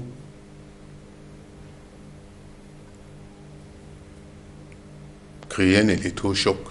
C'est extrêmement important. Il faut redonner confiance au peuple, qui de toute façon ne croit plus. Le MSC a boycotté, c'est bien. Et même si vous savez, en 2018, 2018, quand le MSC a pris part aux élections,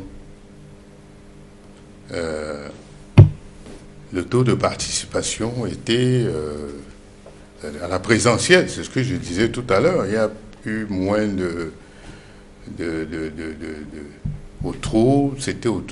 c'était moins de 50% en tout cas, même comme les statistiques officielles disent autre chose. Mais le MSC est dans une posture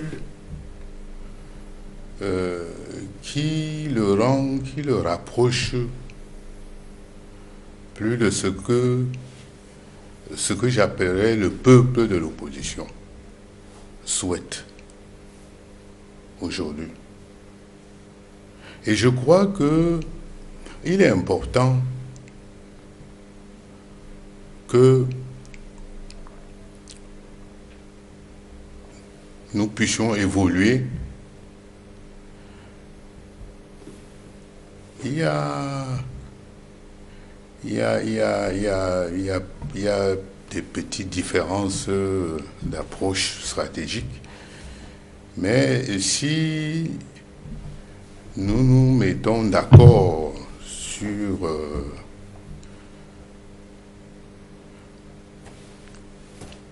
une approche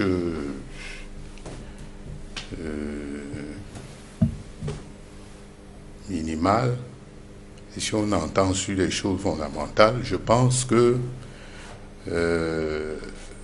ça peut faire bouger les lignes. Ça peut faire bouger les lignes, et je pense que l'opposition a le devoir de se mettre ensemble. C'est extrêmement important. L'opposition a le devoir de se mettre ensemble. Mais est-ce que cette opposition a tiré les leçons des multiples échecs des alliances qui avaient été nouées dans les années antérieures?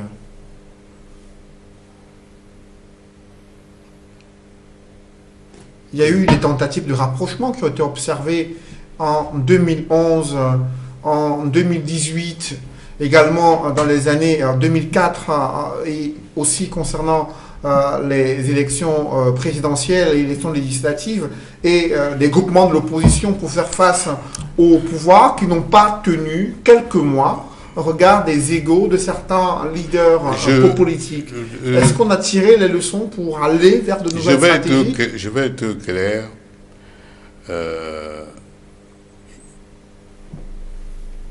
Ma conviction, c'est que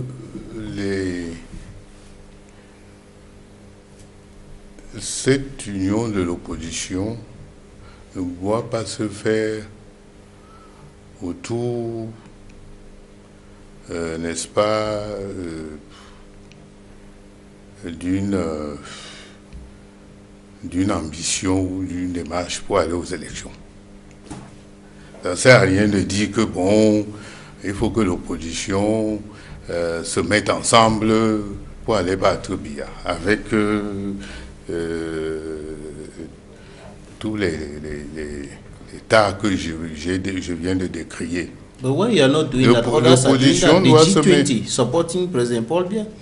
Why you're hesitating to come together and go in a common front in an election? Others are doing that, forming what was called a G20 to support the head of state. Oui, ça c'est du passé, mais je dis encore une fois, ma conviction c'est que il faut redonner d'abord confiance aux Camerounais pour qu'ils se mobilisent, pour que, au minimum, cette mobilisation mette suffisamment de pression. Pour obtenir quoi concrètement, pour obtenir des institutions véritablement crédibles. C'est-à-dire que un système électoral complètement, véritablement crédible, avec un organe en charge d'élection crédible, qui n'est pas une excroissance du RDPC,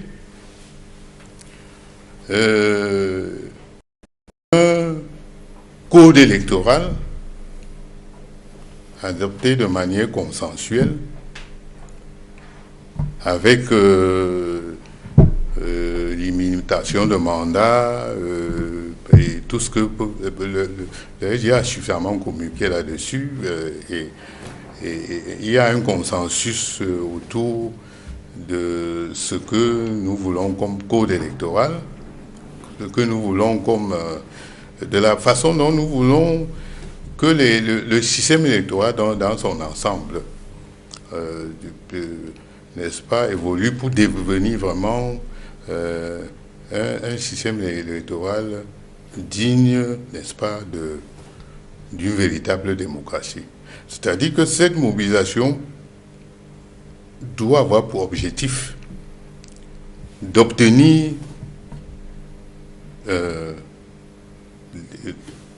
des règles du jeu électoral véritable. Il faut qu'on commence par là. Et ça ne peut pas se faire, n'est-ce pas, à travers une démarche institutionnelle. C'est-à-dire que nous sommes même quand nous étions 18, on avait un groupe parlementaire. Quand on a adopté, disons, la loi portant création de l'ECAM, et je vous assure, nous avions, je pense, et même le code électoral, nous avions pratiquement 200 amendements. Aucun amendement n'est passé. C'est-à-dire que pour caricaturer, le Roman dans paix à son âme avait essayé de corriger une formulation juste pour que ça soit du bon anglais. Parce qu'il disait qu'en anglais, la traduction n'était pas bonne. On a débattu durant des heures pour finalement adopter la mauvaise formulation. Parce que à l'Assemblée, quand un texte arrive, il passe comme lettre à la poste. Même les députés du RDPC ne peuvent pas y changer une virgule. Et c'est pas quand les gens nous parlent nous raillent dans la rue en disant que vous avez fait quelle proposition de loi, machin, et tout ça. Même les députés du RDPC, dans l'histoire de l'Assemblée, n'ont jamais fait passer une proposition de loi. Même les députés du RDPC. Les députés du PCRN sont, eux, un peu plus joviaux, enthousiastes. Bon, je pense que c'est ce qu'on appelle zèle du néophyte. Peut-être ils vont comprendre, ils ne sont là que depuis 3 ou 4 mois, ou 5 mois. Je suis là depuis près de 15 ans. Le SGF est là depuis maintenant 23 ans. À l'Assemblée, nous avons l'expérience de l'Assemblée. Ils vont comprendre